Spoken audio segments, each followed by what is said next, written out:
আসসালামু আলাইকুম এভরিওয়ান। আজকে গরুর মাংস রান্নার রেসিপি নিয়ে এসেছি। মজাদার সুস্বাদু গরুর মাংস রান্নার রেসিপি দেখাবো আজকে। কিভাবে সুন্দরভাবে গরুর মাংস রান্না করবেন অল্প সময়ে, তাড়াতাড়ি সুন্দরভাবে, সেই রেসিপিটি আজকে দেখাবো। চলুন তাহলে শুরু করা যাক গরুর মাংস রান্নার রেসিপি।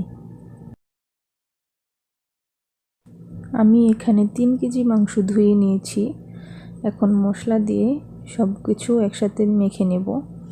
আমি এখানে দারচিনি 2-3টা ভেঙে নিয়েছি, এলাচ নিয়েছি 6টা, লবঙ্গ নিয়েছি 5-6টা, গোলমরিচ নিয়েছি, 2-3টা তেজপাতা নিয়েছি, দিয়ে দিলাম সব। আদা রসুন নিয়েছি, আদা রসুন একসাথে বেটে নিয়েছি, পরিমাণ মতো দিবেন যতটুকু দরকার। পেঁয়াজ কেটে নিয়েছি, 1 প্লেট পেঁয়াজ নিয়েছি,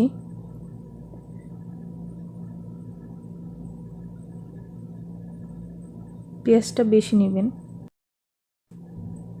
লবণ দিয়ে দিয়েছি 2 চামচ, পরে আবার দেব লাগলে।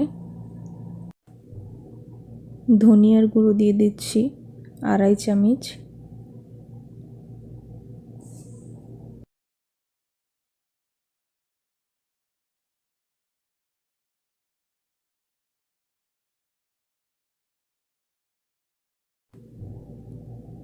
গরম মশলার গুঁড়ো দিয়ে দিচ্ছি 2 চামচ,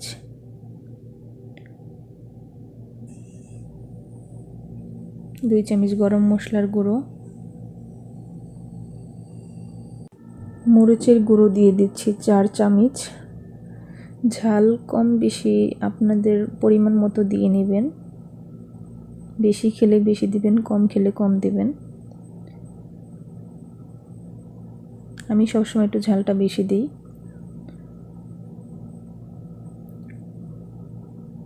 4 চামচ লাগবে 3 কেজি গরুর মাংসে। হলুদের গুঁড়ো দিয়ে দিচ্ছি 2 চামচ, হলুদের গুঁড়ো। হলুদটা একটু কম দেব, না হলে হলুদের গন্ধ লাগবে তরকারিতে। জিরার গুঁড়ো দিয়ে দিব 3 চামচ, 3.5 চামচের মতো জিরার গুঁড়ো দিয়ে দিব, 3 চামচের থেকে একটু বেশি।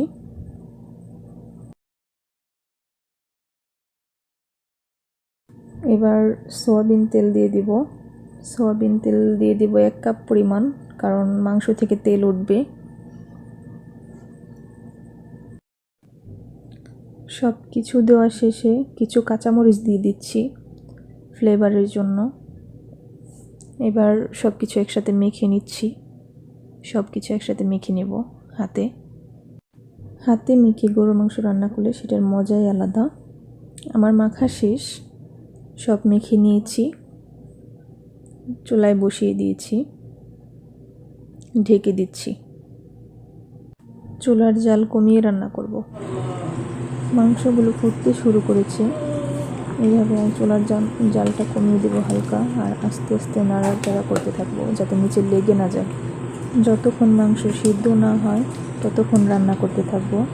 যার যতটুকু টাইম লাগে ততক্ষণ রান্না করতে থাকবেন। আমার মাংসগুলো সিদ্ধ হয়ে গেছে। আমি এখন ঝোলটা একটু শুকিয়ে নেব, আর একটু নাড়াচাড়া করতে থাকবো যাতে পোড়া না লেগে যায়।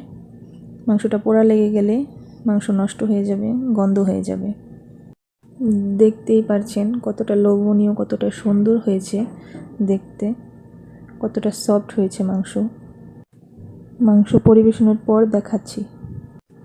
আমি একটি বাটিতে মাংসগুলো বেড়ে নিয়েছি, দেখাচ্ছি। দেখেন ধোয়া উঠছে, কতটা সুন্দর সফট লোভনীয় দেখতে হয়েছে, খেতেও ভারী মজা হয়েছে। আশা করি এইভাবে আপনারাও ট্রাই করে দেখবেন, ভালো লাগবে।